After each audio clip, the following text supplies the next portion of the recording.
Chacun d'entre nous a pu l'entendre.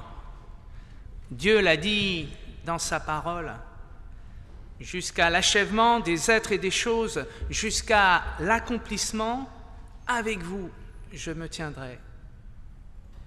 Et c'est comme une charpente dans l'émiettement de nos jours. Chacun a pu l'entendre. Dieu l'a dit dans sa parole, à n'importe quelle heure, ma porte est ouverte. Il suffit d'entrer et de vous asseoir près de moi. Et c'est comme une nourriture dans l'épuisement de nos jours. Chacun a pu l'entendre. Dieu l'a dit dans sa parole, si vous êtes ensemble à cause de moi, je suis au milieu de vous. Et c'est comme une présence dans l'isolement de nos jours. Dieu, ce matin, se réjouit de notre présence et nous nous réjouissons ensemble de la sienne. Nous nous levons pour chanter le premier chant, « Nous voici rassemblés en ton nom, Seigneur ».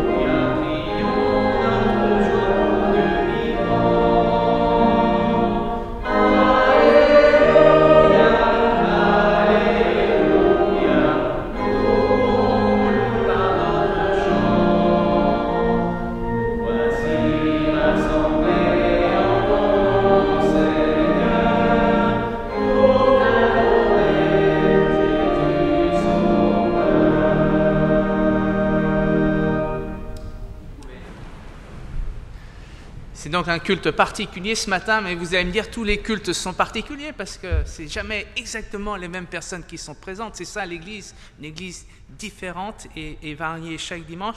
Un peu particulier parce que ce matin, nous allons faire le point avec vous. Quand je dis nous, c'est à la fois l'équipe de pilotage de ce nouveau projet chez Théo et l'équipe d'animation pour vous tenir au courant, voilà, où on en est, et aussi un petit peu, parce que quelquefois c'est bon de regarder vers le passé pour mieux appréhender l'avenir, de relire avec vous l'itinéraire qui nous a conduits jusqu'à ce jour où en est notre projet.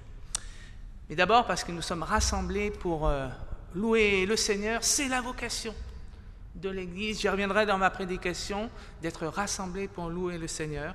Nous nous tournons dans la prière de louange et c'est Sandra qui doit nous guider dans cette prière de louange.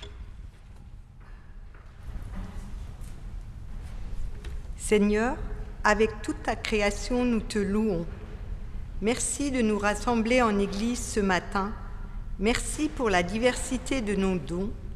Merci pour le synode régional qui s'est tenu le week-end dernier, pour les échanges, les idées nouvelles, les projets de collaboration.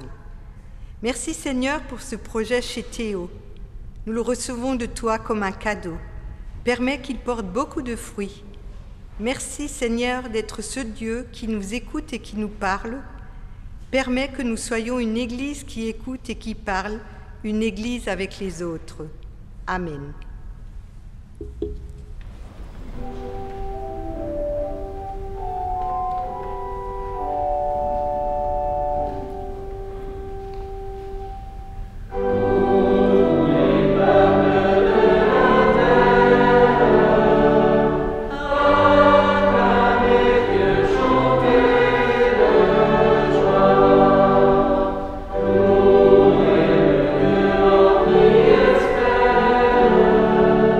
Sur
projet chez Théo, il y a le Théo, texte d'envoi et d'orientation.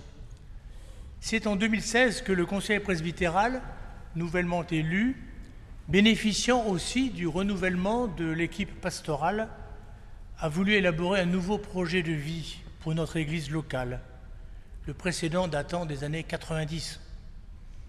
Il s'agissait de s'adapter aux évolutions profondes de la société, évolution aussi des pratiques religieuses, des modes de transmission de la foi. Nous étions aussi poussés par la démarche « Écoute, Dieu nous parle », initiée par notre jeune Église protestante unie pour être une église de témoins. En parallèle, nous menions une réflexion immobilière, incitée par la perspective de vente de fontaines et de rénovation du temple. Cette longue réflexion a débouché sur un texte d'envoi et d'orientation, Théo donc, qui a été présenté à l'Assemblée générale de 2017, puis discuté dans divers groupes de la paroisse. On peut en extraire les lignes directrices suivantes. 1. Se nourrir, être édifié. Jésus est le pain de vie. Jésus donne un sens à notre engagement, à nos actions. 2. Rayonner, témoigner, être le sel de la terre, être lumière du monde. 3. S'accueillir les uns les autres comme le Christ nous a accueillis, être le corps du Christ. Le Théo, résumé dans les 3 verbes, édifier, témoigner, accueillir, sert désormais de grille d'analyse pour nos projets actuels ou nouveaux de notre Église locale, y compris donc pour le projet chez Théo.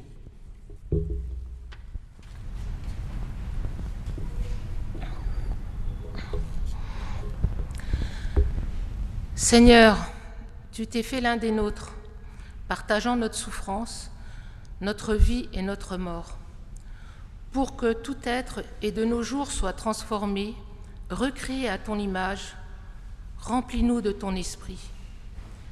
Délivre-nous, Seigneur, de tout ce qui nous enchaîne, de nos peurs inutiles, de notre dureté à l'égard des autres, de notre volonté d'avoir tout à tout prix, d'avoir raison aussi, pour que nous retrouvions nos frères et nos sœurs, un regard clair d'amour et de justice.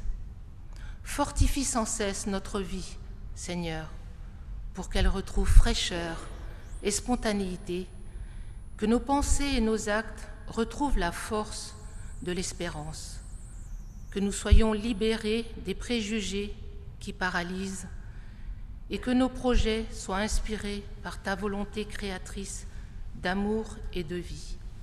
Amen.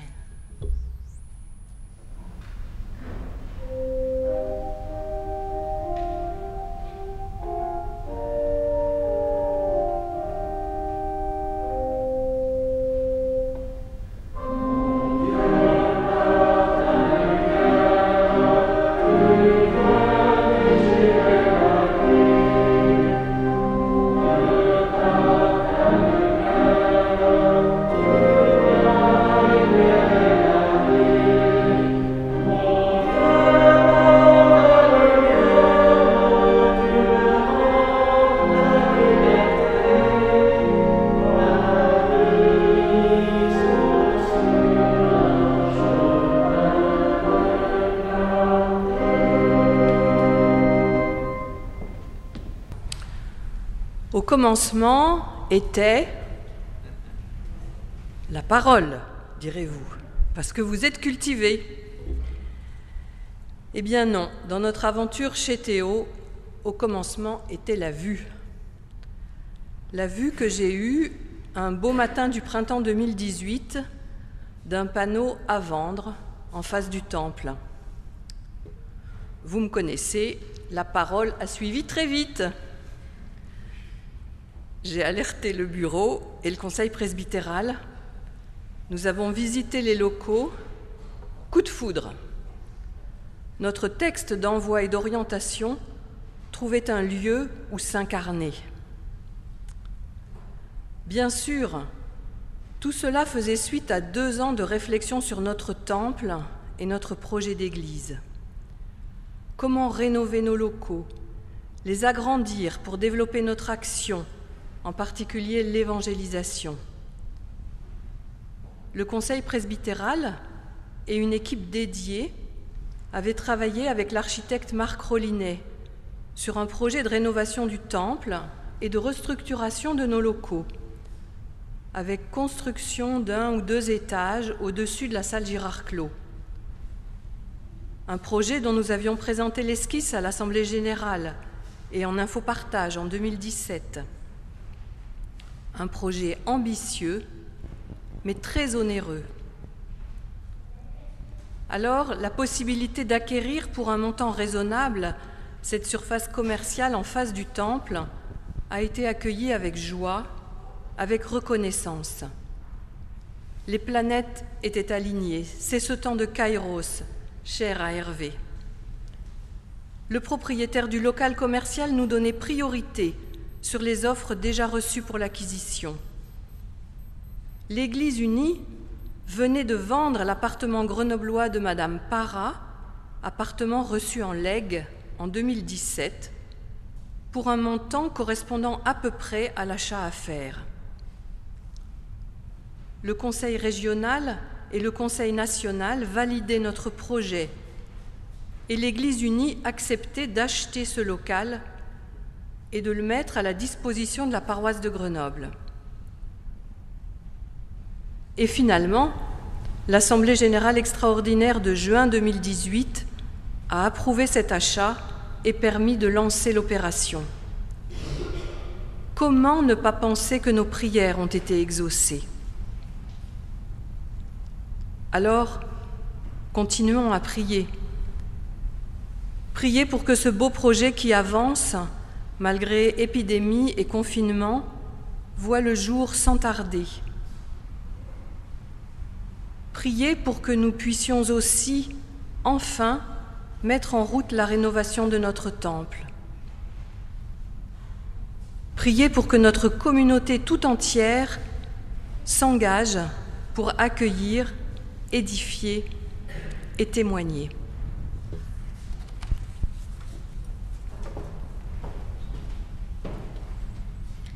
Et voilà comment Dieu nous annonce sa grâce.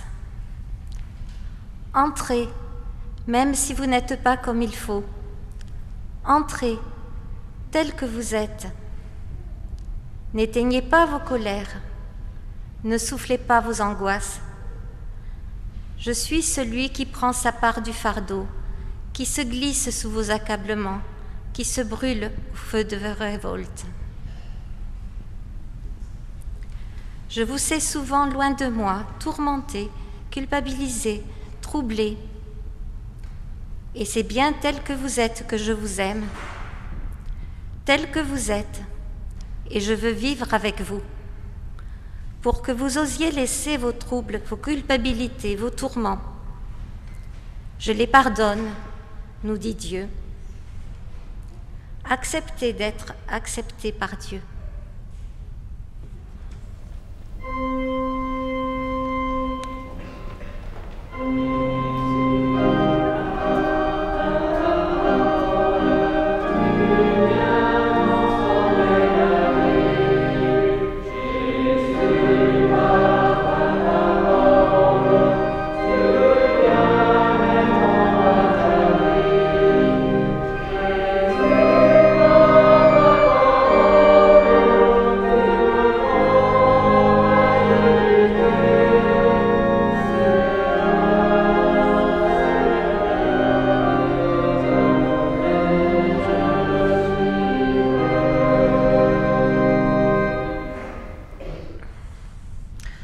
Chers amis, j'ai été touchée ces dernières semaines et tout au long du travail chez Théo par ce verset « Tu as mis devant moi une porte ouverte que nul ne peut fermer. » Et vous voyez la porte du temple sur la droite et vous voyez les locaux de chez Théo sur la gauche en face du temple. Le Seigneur nous accompagne. C'est le Seigneur lui-même qui nous fait don de ce local. Comme dans cette parabole où le maître part en voyage et confie à chacun un talent. Et il nous confie ce talent aujourd'hui. Les différents témoignages que vous venez d'entendre vous donnent à voir comment ce projet nous est advenu, alors que même nous ne l'aurions pas rêvé. Alors, depuis 2 ans, un groupe de travail, de pilotage s'est mis à l'écoute du Seigneur et à chercher ensemble une forme de discernement pour que cette porte puisse s'ouvrir. Je voudrais aussi vous dire que dans ce contexte de crise dont Hervé nous a glissé le mot kairos, nous sommes tous rejoints par le contexte de la crise sanitaire, le contexte des crises politiques et le contexte de la crise environnementale mondiale.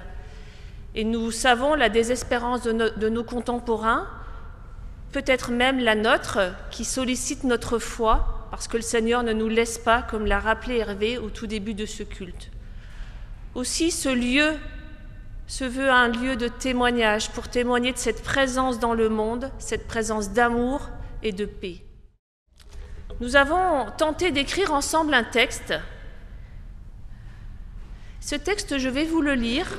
Et avant de vous le lire, je vous invite à ce travail intérieur de ce qui va venir vous toucher, peut-être vous déranger, ou peut-être susciter de la motivation ou une forme de joie. Et ce qui va se produire en vous, j'aimerais que vous puissiez nous le retranscrire. Alors, on n'a pas prévu de moyens techniques, mais vous avez vu les différentes personnes qui ont pris la parole. Nous sommes donc des membres du groupe de suivi, Hervé, les pasteurs, Marianne. Et je vous invite soit à revenir vers nous avec cette émotion qui vous aura rencontré, si vous souhaitez la partager dans l'après-coup, dans la semaine qui vient. Le monde change, évolue, notre Église aussi. Les bancs se vident, pas trop aujourd'hui. Les paroissiens s'inquiètent. Et certains qui ne sont pas là aujourd'hui, peut-être, ne se reconnaissent plus dans le modèle classique réformé. Tout comme nous, nos voisins ont besoin de sens, de retrouver du souffle dans des vies devenues rapides, parfois compliquées. L'Église, par ce lieu, veut se rendre proche et contemporaine. Dans un espace simple, beau, ouvert, dans une atmosphère joyeuse, vivante et authentique, nous voulons proposer des temps de pause, d'échanges simples, informels et vrais, sur des problématiques de vie, des questions de société, avec un éclairage protestant. Nous voulons parler de Dieu en lien avec la réalité quotidienne de chacun, pour aider à réfléchir, à faire évoluer la pensée, à mettre en chemin vers une foi vivante au quotidien. Et surtout, nous voulons partager l'amour de Dieu offert en Jésus-Christ par l'écoute, le témoignage et la lecture de la Bible. Je vais vous montrer une photo d'une rosace qui est une invitation à venir nous rencontrer dans le projet. Je ne vais pas la commenter en détail ce matin, je pense que nous n'en avons pas le temps. Ne vous arrêtez pas sur le bistrot Spi au milieu. On a cherché cette identité, on la cherche encore et on a besoin de vous pour la trouver. C'est un lieu où nous pourrons nous restaurer avec une restauration simple. Il y aura pas, c'est pas un débit de boisson. La connotation Spi chez Théo est bien sûr mise en avant, mais il faudra trouver l'équilibre pour que ça ne rebute pas nos contemporains, les administrateurs des différentes organisations régaliennes à nos côtés, puisqu'on est dans un centre avec beaucoup de fonctionnaires, les gens qui viennent au marché du mardi après-midi, mais aussi les paroissiens. Le public accueilli dans ce lieu doit être mixte pour permettre ce témoignage. Et puis peut-être attirer votre attention, mais je pense que vous ne pouvez pas lire de loin, sur ce qui est écrit dans la pétale en haut à votre gauche, nos valeurs, c'est la liberté trouvée en Jésus-Christ, l'amour qui est mis dans notre cœur et l'engagement aujourd'hui dans la crise d'aujourd'hui. Et un mot pour finir. Le Seigneur, quand il parle aux 7 églises, au début du livre de la Révélation, que je ne nomme pas Apocalypse justement, il ne fait pas de reproche à 2 des églises qui sont considérées comme pauvres ou n'ayant peu de puissance. Et c'est notre sentiment qu'aujourd'hui nous ne sommes pas une église puissante, mais le Seigneur est avec nous et il nous accompagne et nous avons besoin de vous, nous avons besoin de faire église ensemble dans ce projet. Toutes les volontés sont les bienvenues, tous les avis, et je reviens sur la place et la vision de chacun, que nous soyons retraités avec un profil peut-être avec du temps, mais aussi la vieillesse à accueillir, et aussi la notion de solitude, ou que nous soyons actifs et pris dans cette oppression du monde d'aujourd'hui, pressurisé par le travail. Sachons chacun de notre place accueillir ce projet comme ce talent que Dieu nous confie en Église aujourd'hui. Amen.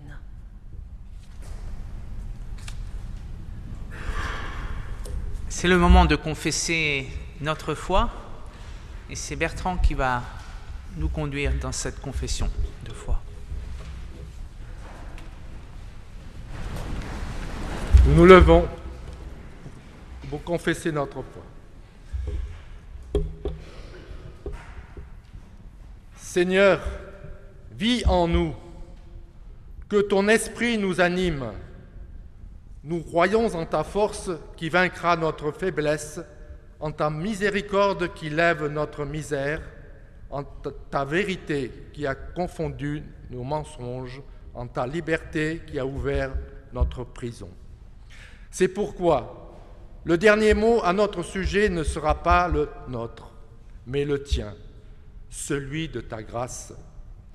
C'est pourquoi l'Esprit que nous confessons est ton Esprit Saint. Ta grâce est avec nous dès maintenant et à jamais. Amen. Et nous poursuivons par le chant « Mon Dieu, par ta lumière ».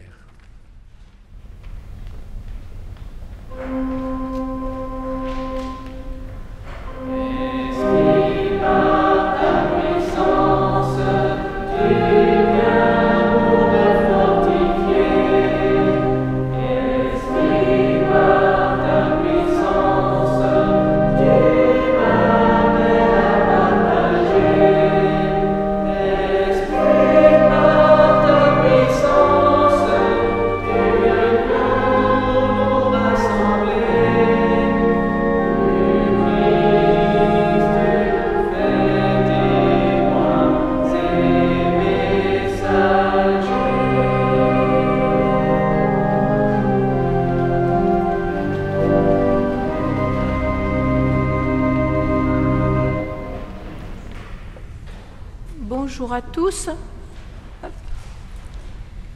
Donc, suite à ce que vient de nous dire Caroline depuis le début de ce culte, nous allons essayer de vous présenter de façon un peu plus précise et même vous proposer une petite visite virtuelle du lieu qui est encore en projet, donc il nous faut encore le faire avancer. Comme l'a dit Caroline, c'est un lieu qui se veut accueillant, dans lequel chacun doit trouver sa place, être bien et pour se poser et pouvoir réfléchir. Donc on revient sur la diapo de Caroline où on voit le temple et le lieu de chez Théo. Les deux lieux sont en lien et le travail que l'on fait sera aussi en lien avec le projet du temple. Ce lieu va se découper en 2 étages, un rez-de-chaussée et une mezzanine. Donc là, il y a l'entrée principale, qui est sur la rue Hébert, et puis là, c'est la rue Chanrion, où il y aura aussi une entrée. Tout l'espace sera à peu près ouvert, sauf la partie qui est ici, et puis là, il y a un escalier. Mais l'idée, c'est d'avoir un lieu qui soit le plus ouvert possible, de façon à ce que chacun se sente en liberté de pouvoir se déplacer. Il y aura une partie qui est la plus importante et qui est juste en face de l'entrée. Ce sera non pas un bar, puisqu'on vous a dit qu'il n'y aurait pas de vente d'alcool, mais plutôt un lieu où chacun pourra venir, s'il souhaite, se préparer une infusion, du café, réchauffer son repas. Donc un lieu où on pourra se poser au moment de la pause méridienne ou alors plus tard dans l'après-midi si on fait une réunion, par exemple. Donc, une salle de réunion qui est ici, elle peut être ouverte ou fermée, c'est-à-dire qu'ici, il y aura une cloison qui permettra soit d'être isolée du reste de chez Théo ou alors d'être ouvert. Et quand on fera éventuellement des réunions un peu plus tard ou le soir, il y aura une ouverture à l'extérieur qui évitera éventuellement que les personnes puissent aller un peu partout. Voilà. Il y aura aussi la possibilité, où nous l'avons demandé à l'architecte et M. Ischler, de prévoir la totalité de la sonorité, c'est-à-dire qu'on aura une possibilité, si jamais un soir ou un jour on souhaite projeter un film ou faire une discussion-débat ou faire du théâtre, toutes ces activités que l'on peut aussi imaginer dans ce lieu, il y aura une sono et de l'éclairage qui sera prévu.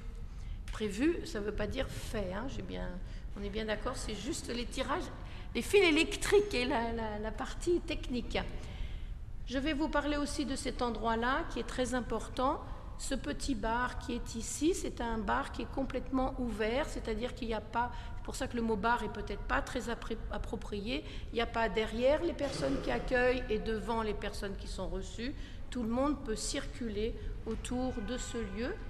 Ensuite, il y aura sur la partie qui est en bas, là voilà, un lieu qui pourra être plus un lieu soit de bureau, parce qu'il nous faut quand même pouvoir gérer un peu le lieu chez Théo, mais aussi un lieu qui pourra être, où on pourra être reçu et se retrouver peut-être un peu plus en niveau convivial, à 2 ou à 3, dans un moment de silence.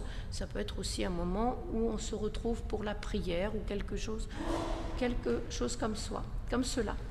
Voilà, bonjour à tous et bonjour à toutes. Donc, oui, vous l'aurez compris, il y a une période dans ce projet de conception et de mise au point qui s'est un peu étirée sur 2 années et demie, en gros, pour plein de raisons. Et donc, comme l'accordéon, après la conception et la mise au point qui s'est étirée, on rentre dans la phase de réalisation qui va se concentrer, j'espère, sur les quelques mois qui viennent. Donc un point rapide sur l'actualité de ce chantier. On a eu entre juin et octobre un petit saut d'obstacles sur les autorisations préalables et les demandes de travaux avec les différentes administrations. C'est à présent surmonté. On aura l'autorisation de travaux définitive, je pense, dans les semaines qui viennent sans aucune difficulté, nous a-t-on assuré. Le deuxième point, c'est la progression de la consultation des entreprises. Un local comme celui-là est classé établissement recevant du public. Il doit donc répondre à un certain nombre de normes de construction, de sécurité, d'accessibilité, etc., etc. Et ça nécessite une consultation des entreprises sur un cahier des charges assez précis et assez lourd. Donc c'est en cours. Depuis début octobre, nous avons lancé cette consultation des entreprises. Ça répond doucement, mais on espère sûrement dans les semaines qui viennent. Voilà pour la consultation des entreprises. On a 2 étapes qui viennent qui vont nous intéresser plus particulièrement. Nous devons présenter au conseil syndical de la copropriété, au conseil syndical de la copropriété le projet, parce que nous sommes donc un certain nombre à occuper cet immeuble, et il y a quelques autorisations, quelques demandes à formuler auprès de la copropriété. Sur la base de rapports d'un cabinet structure et d'un ingénieur bâtiment, la copropriété ne peut pas s'opposer à notre projet, bien entendu. Il y a une reprise sous œuvre, enfin bon, je vous passe les détails, une ventilation mécanique continue qui va donner sur la cour intérieure, etc., etc. Et donc nous devions lui présenter cela à l'Assemblée générale prévue normalement à la mi-décembre. Et je viens d'avoir l'information que le conseil syndical a reporté à début janvier l'examen de notre dossier. Nous avons fait le 21 octobre, à mon souvenir, oui c'est ça, un petit tour de chauffe avec un certain nombre de copropriétaires. Ça s'est plutôt bien passé, Bertrand. Ils sont enchantés de notre projet et ils accueillent avec bienveillance les activités qui se tiendront dans ce local. Donc après cette étape de présentation à la copropriété, on rentrera dans la phase très active des travaux, je l'espère, donc courant janvier. Et avant cette phase active des travaux, je vous rappelle ou je vous informe pour certains que nous avons à faire j'appellerais ça pas un vide-grenier, mais un vide rez-de-chaussée, si j'ose dire. On doit libérer les lieux. On doit libérer les lieux du mobilier qu'il y a, le ranger quelque part si on le récupère par la suite. On doit défaire un certain nombre de luminaires, enlever quelques portes et ranger tout cela dans les autres locaux que nous avons, je pense essentiellement à Montbonneau, pour permettre au premier lot de travaux, c'est le lot démolition, d'intervenir sur les cloisons et vider le lieu complètement comme une coque afin d'engager les lots suivants de construction. Et donc je vous propose, vous avez à l'entrée dans le vestibule deux dates avec deux groupes de 4 volontaires, si c'est possible, pour réaliser ce petit déménagement, ce petit vide rez-de-chaussée aux dates suivantes, les 11 et 20 décembre. Le 11, c'est un samedi, et le 20, c'est le premier lundi des congés, des fêtes de fin d'année. Voilà, donc avis aux amateurs et aux spécialistes de la logistique de la communauté. Voilà, donc le chantier devrait débuter en janvier, et c'est en général des phases très, très, très rapides. Nous comptons pouvoir remettre les lieux rénovés et aménagés au plus tôt en juillet et au plus tard en octobre prochain, selon l'état d'avancement des consultations, la disponibilité des entreprises. Il ne vous aura pas échappé, si vous suivez les informations, que la reprise économique aurait peut-être un peu tendance à tuer la reprise économique, c'est-à-dire que tout le monde veut faire tout ce qui devait être fait dans les 2 années passées, et tout le monde se précipitant, eh bien les entreprises sont très très occupées, très sollicitées, et l'architecte s'arrache un peu les cheveux pour que le cheminement progresse et qu'il puisse livrer les lieux. Au juillet, c'est optimiste, et en octobre, c'est réaliste. Voilà, sur l'actualité du chantier. Merci. Nous voici, Père, pour ce temps de culte. Nous voici pour écouter ta voix. Nous voici pour être nourris de ta parole. Nous voici. Nous nous mettons à la disposition de ton esprit.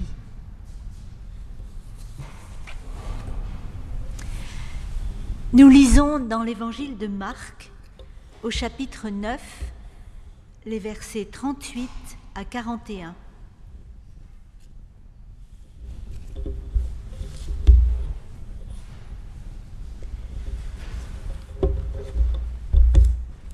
Jean dit à Jésus: « Maître, nous avons vu quelqu'un qui chasse les esprits mauvais en ton nom. Nous avons voulu l'empêcher de le faire, parce qu'il n'est pas avec nous. »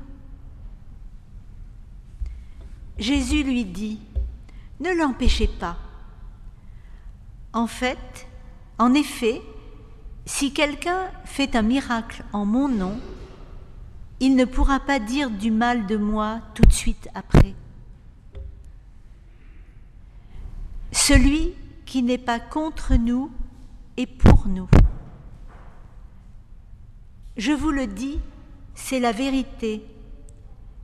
Si une personne vous donne à boire un verre d'eau parce que vous appartenez au Christ, elle recevra sa récompense. » Dans le livre de l'Apocalypse, Révélation Caroline, au chapitre 5, les versets 11 à 13.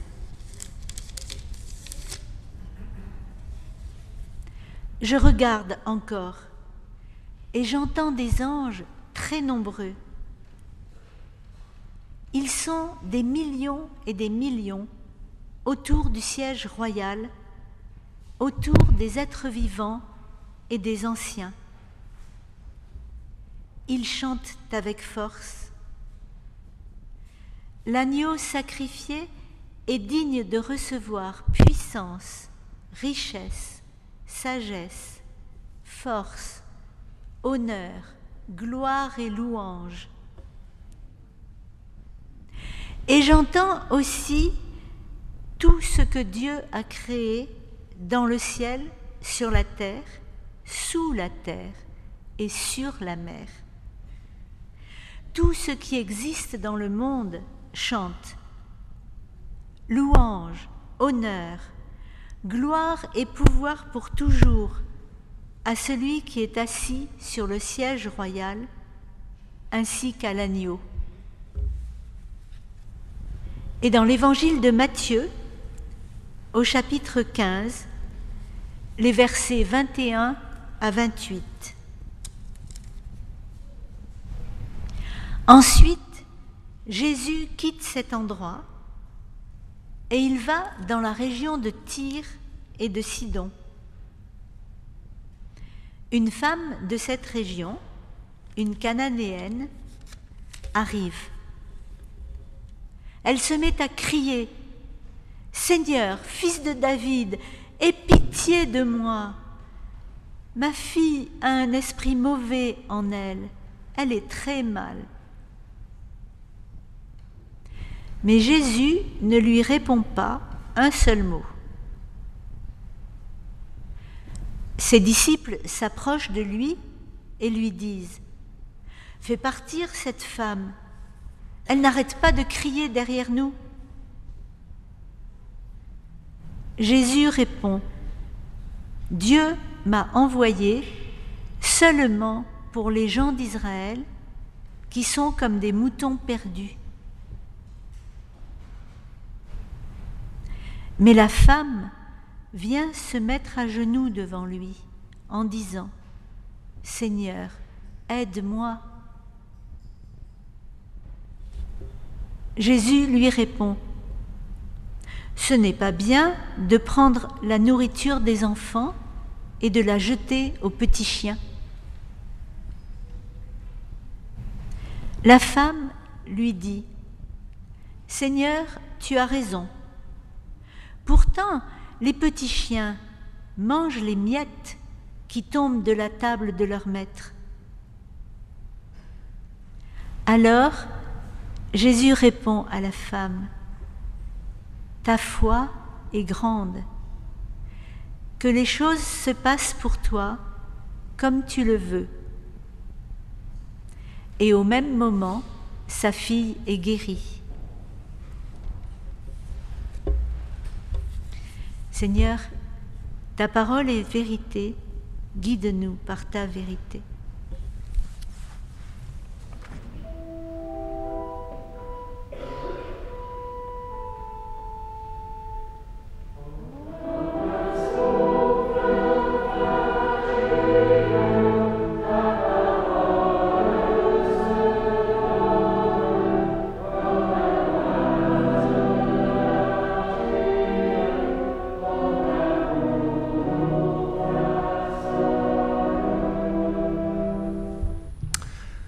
Trois très beaux textes bibliques extraordinaires. Je les ai entendus avec émotion en écoutant Christine les lire. Trois textes pour inspirer une vision d'Église que je veux partager avec vous et qui pour moi est une vision qui doit porter ce projet chez Théo. Cette vision, c'est une Église avec les autres. Une Église avec les autres et non pas seulement une Église pour les autres. Il y a cette possibilité-là, cette vision-là de dire l'Église est là vraiment pour se donner complètement aux autres, comme le Christ s'est sacrifié sur la croix pour tous, pour le monde entier. Mais il me semble que cette vision n'est pas juste, et n'est pas juste notamment à ce beau texte de l'Apocalypse que nous avons relu, où nous voyons que la vocation de l'Église, Église à l'image de ces anges rassemblés autour du trône royal, est d'abord et avant tout de célébrer la gloire du Père, de chanter sa gloire, honneur, gloire, puissance au Père éternel, honneur, gloire, puissance à l'agneau crucifié et ressuscité. Si l'Église ne le fait pas, qui le fera? Alors bien sûr, l'Église est appelée à être au service des autres, mais elle est appelée d'abord et avant tout à être au service de l'autre avec un grand A, au service de Dieu, au service de sa louange. Encore une fois, telle est la première vocation de l'Église. Et l'Église est aussi appelée à s'édifier elle-même, être édifiée, le premier verbe du projet chez Théo. Car avant de pouvoir se donner aux autres, il faut d'abord être relevé, il faut d'abord être édifié, il faut d'abord être ressuscité de ses angoisses, de ses peurs, de ses fragilités. Et cela nous est donné dans la rencontre avec le tout autre, dans la rencontre avec le Père éternel. Alors non pas d'abord une Église pour les autres, mais une Église pour le tout autre, et une Église qui apprend à s'édifier elle-même, avant, bien sûr, évidemment, de sortir, d'aller vers le monde et de rencontrer ce que Dieu a préparé pour nous. Une Église qui se donne le temps de l'édification et de la rencontre avec le tout autre. Une Église avec les autres et non pas non plus une Église contre les autres. Et il y a eu la tentation, il y a encore la tentation de nos églises, de toutes les églises, de se croire le nombril du monde et de poser des frontières franches entre l'Église et le monde. L'Église est là et le monde est là. Or, le texte de l'Évangile que nous avons relu est très éclairant à ce sujet. Des gens inconnus, des disciples inconnus de Jésus, chassent les démons en son nom. Les disciples en sont horrifiés. « Seigneur, ne permets pas cela, nous ne les connaissons même pas. Nous ne les connaissons ni d'Ève ni d'Adam. Empêche-les de faire cela. » La réponse de Jésus est très claire et magnifique. Qui n'est pas contre nous est pour nous. Nous sommes appelés à collaborer à tous ceux qui font œuvre de justice, nous sommes appelés à collaborer à tous ceux qui font œuvre de libération. Et ce jour-là, ces hommes inconnus des disciples, ces hommes et ces femmes, on ne sait pas, il y a certainement des femmes, font œuvre de libération et Dieu s'en réjouit. Nous sommes appelés, nous aussi, à faire œuvre de libération avec des collaborateurs qui ne sont pas forcément des membres d'église. Et voilà aussi le projet de chez Théo d'être collaborateurs avec d'autres qui n'appartiennent pas à notre Église, mais qui ont le même souci de justice, de fraternité et d'humanité. Ce chant-là est bien sûr le chant diaconal, et il y a tellement de sujets diaconaux, de projets diaconaux à porter. Et il y a tout particulièrement un sujet diaconal, et plus que diaconal, le sujet de l'écologie, évidemment, qui a une dimension diaconale. Une Église avec les autres, une Église non pas seulement pour les autres, une Église pas contre les autres, mais une Église avec les autres, qui se construit dans une rencontre véritable, qui se construit dans une écoute véritable avant même que nous ne voulions parler. Une Église du dialogue, comme le ministère du Christ l'a montré, lui qui, avant de parler, prenait le temps d'écouter. Les passages sont nombreux. Une Église qui sait, comme le Christ savait le faire, sortir de ces sphères un peu institutionnelles pour aller rencontrer les gens là où ils étaient, au bord des lacs, dans les déserts, dans les rues, et entrer en dialogue avec eux. Cette intuition-là, elle n'est pas nouvelle, notamment en Angleterre, vous le savez peut-être, l'Église anglicane est entrée dans cette intuition en développant ce qu'on a appelé les fresh expressions. Il s'agissait pour l'Église anglicane, vieille Église d'Angleterre, de se dire on va sortir de nos murs, on va aller à la rencontre des autres, on va les rejoindre où ils sont, on va être motard avec les motards, pour reprendre l'apôtre Paul, on va être surfeur avec les surfeurs, on va aller dans les bars et boire peut-être même un peu de bière, et pas seulement des jus d'orange, pour être avec les gens, pour les rencontrer. Une Église avec les autres.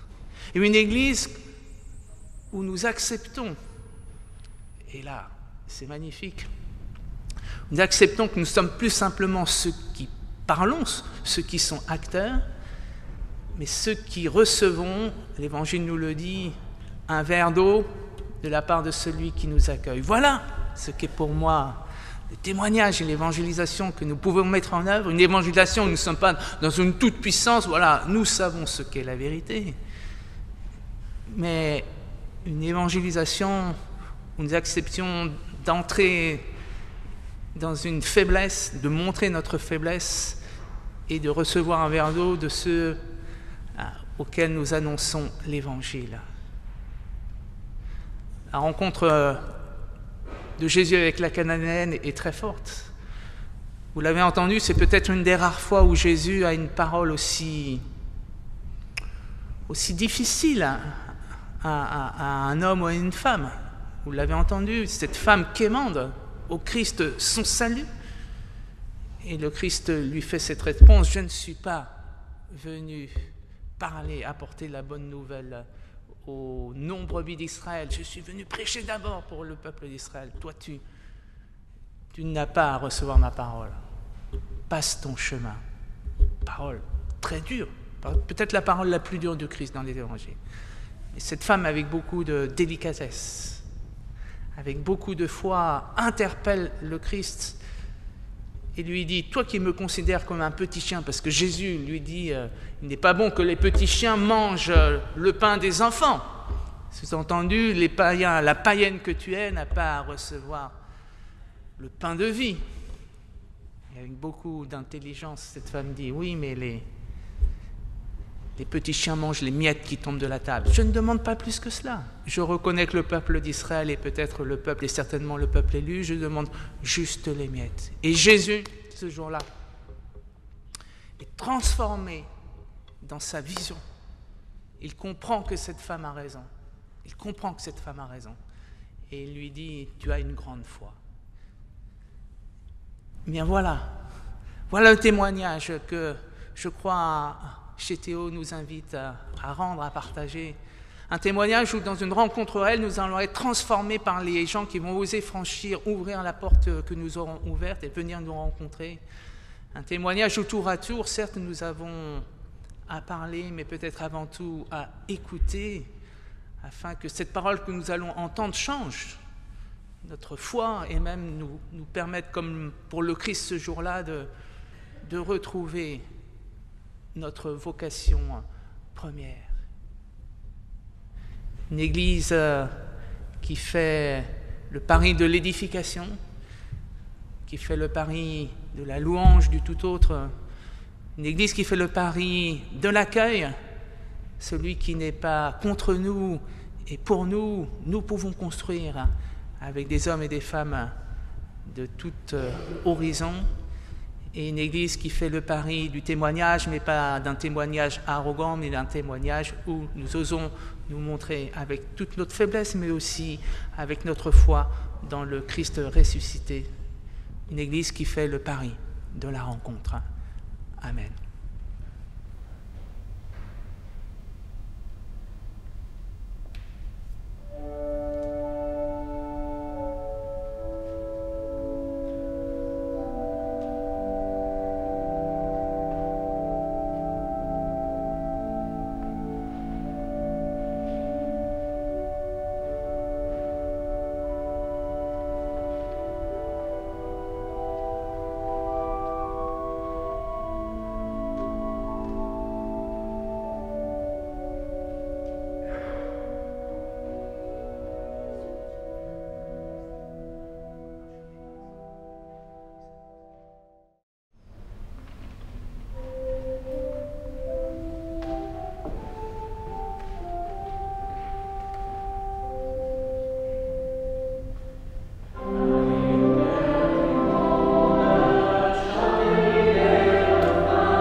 Que faire, que vivre, que être chez Théo?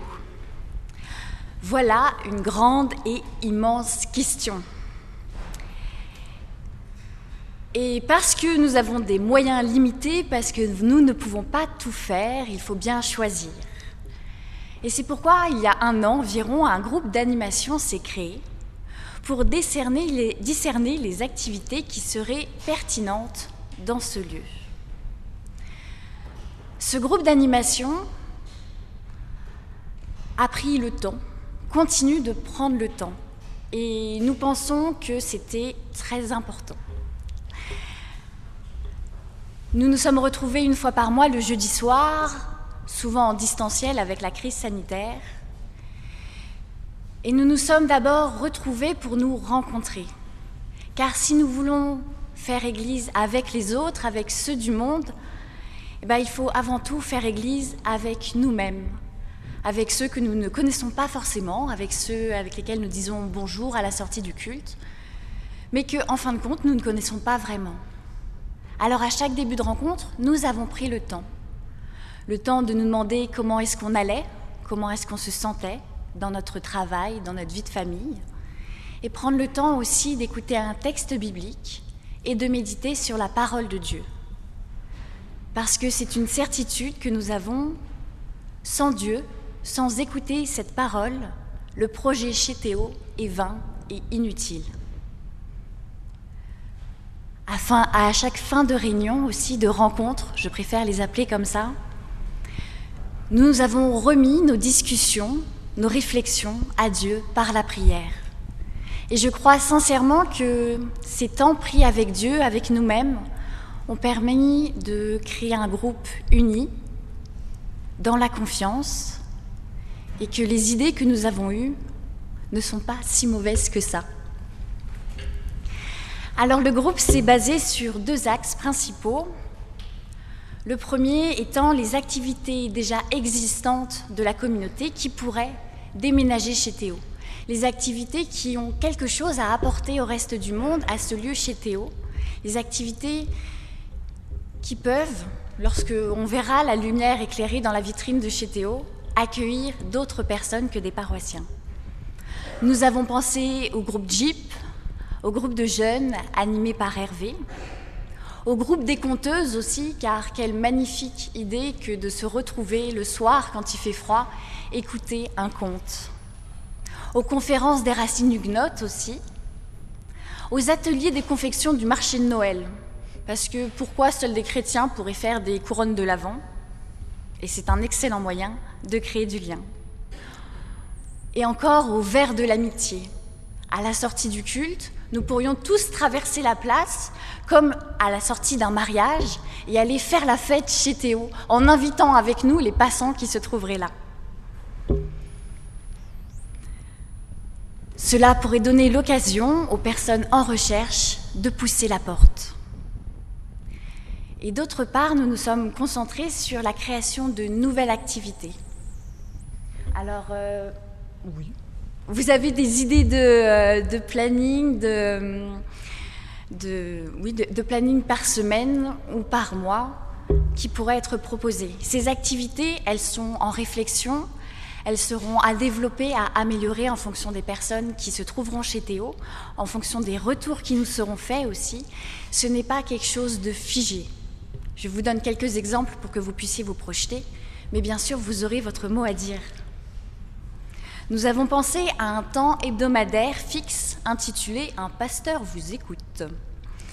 Il s'agirait d'un moment, par exemple une matinée, mercredi matin, je dis ça par exemple, où un de nos 3 pasteurs, des 3 pasteurs, tiendrait une permanence en fait chez Théo et serait là pour accueillir les personnes, chrétiennes ou non, de la paroisse ou non, pour discuter théologie, pour discuter questions existentielles ou tout simplement pour prendre une tasse de café avec quelqu'un qui écoute. Il pourrait y avoir des débats organisés sur des thèmes de société avec un éclairage biblique, comme l'écologie, la place du religieux dans notre société ou comment être témoin du Christ. Puis simplement des moments d'accueil aussi, il nous a semblé très important de garder du temps de rien, de vide, où on n'est pas là pour faire, mais juste être là pour être et rencontrer du monde. Alors le groupe d'animation aura besoin de vous, évidemment. Alors si vous avez du temps, si vous avez des idées, si vous avez des dons que vous souhaitez partager, n'hésitez pas à venir nous voir, ou alors à noter dans ce petit carnet chez Théo que nous allons déposer dans le tambour du temple, vos idées, vos coordonnées, vos dispositions. Et puis comme ça, on pourra prendre contact avec vous et puis partager un café, puisque c'est la base de chez Théo, prendre du temps pour discuter ensemble. Juste un dernier point, chez Théo, ça va ouvrir en octobre, si tout va bien. Alors nous nous sommes dit, pourquoi attendre octobre? Ne serait-il pas pertinent de commencer à être ensemble un petit peu de chez Théo? Et le groupe d'animation s'est dit que pourquoi pas prendre du temps pour des rencontres en salle Gérard Clos, à réfléchir à comment nous pouvons témoigner du message du Christ dans notre vie. Comment pouvons-nous faire partager ce message avec des personnes que nous ne connaissons pas? Et nous, protestants, protestants réformés, parce que les évangéliques sont doués là-dedans, nous avons du mal à dire pourquoi est-ce que nous croyons, pourquoi est-ce que Christ est important dans notre vie, est essentiel dans notre vie. Et donc, nous proposons, les dates restent à définir, mais des rencontres, des temps de réflexion sur le témoignage, comment nous, personnellement, nous pouvons témoigner. Et vous êtes bien sûr tous les bienvenus. Un dernier point, je ne sais pas si vous avez vu, ou vous avez peut-être trop vu et donc vous ne faites plus attention, mais nous avons 3 dates pour Où en est-on chez Théo et il en reste une. C'est le samedi 22 janvier, nous vous proposons un info-partage en salle Gérard Clos. Là, c'est l'idée de partager, de réfléchir sur les activités qu'on pourrait faire chez Théo et peut-être là aussi de réfléchir à comment témoigner. Vous êtes toutes et tous les bienvenus.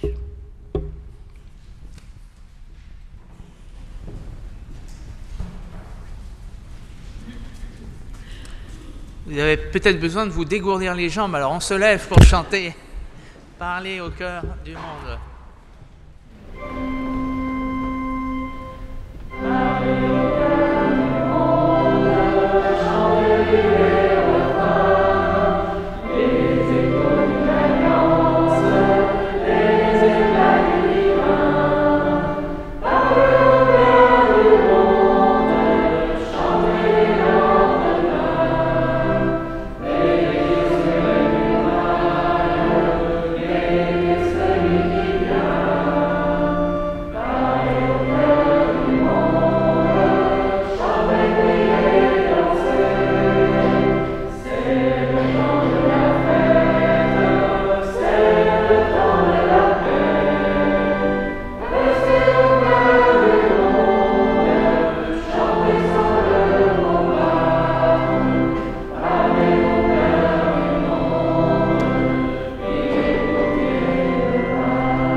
Bonjour à vous tous et toutes qui êtes là, présents, qui êtes en visio aussi.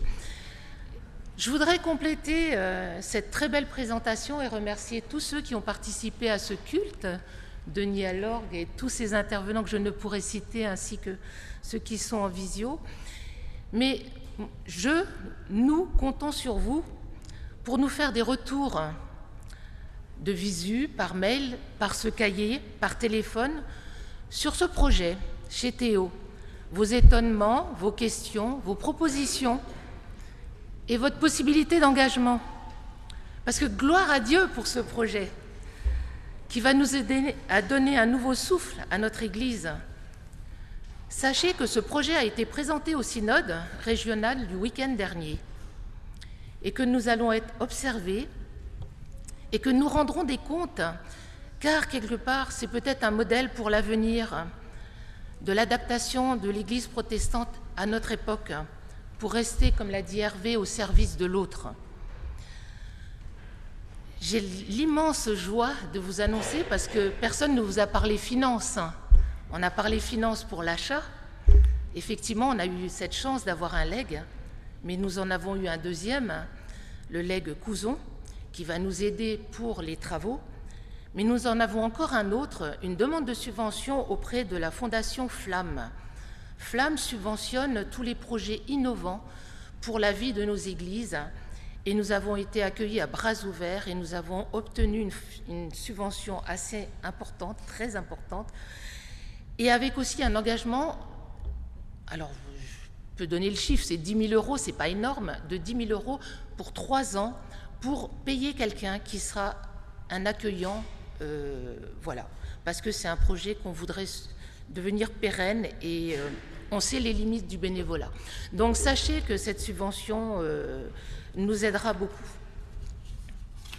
Après, on compte aussi sur vous parce que vous savez que l'argent ne fait pas tout et que c'est des aides qui ne sont pas toujours suffisantes. Nous arrivons au moment de la collecte et je vous invite à participer à ce moment. Notre Église ne vit que des dons. Merci.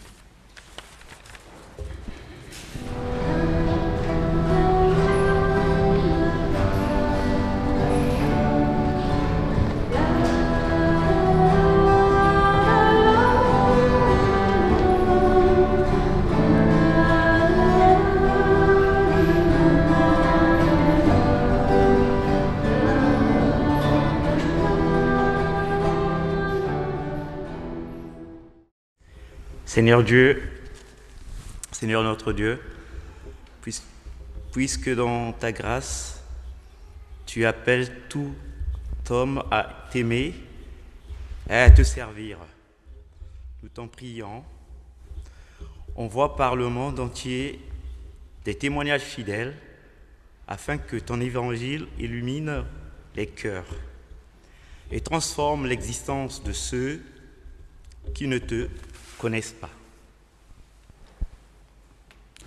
Seigneur notre Dieu, bénis ton Église, renouvelle la foi des communautés anciennes, fortifie l'espérance des communautés nouvelles, soutiens ceux qui sont engagés auprès et au loin dans la diffusion de ta parole, dans le soin des malades, dans l'enseignement des enfants et des adultes.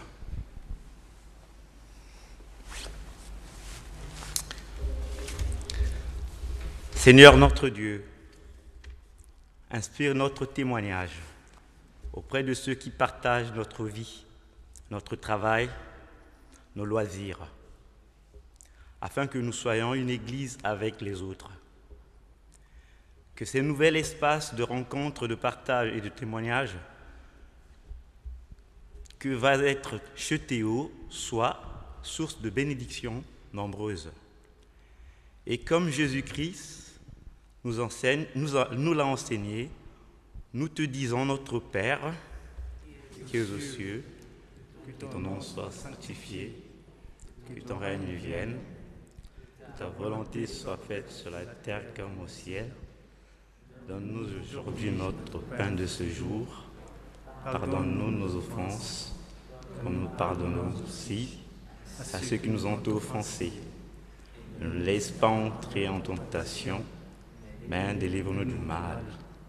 Car c'est à toi qu'appartiennent le règne, la puissance et la gloire, pour les siècles des siècles. Amen. Frères et sœurs, allez et marchez, que le monde voie votre lumière, qu'il entende votre parole, qu'il ressente votre joie, car vous êtes les témoins du Christ ressuscité.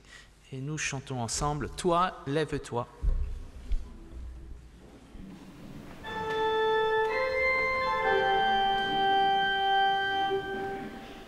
Amen.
témoigner, mais avec un masque. Hein. Bon dimanche à tous.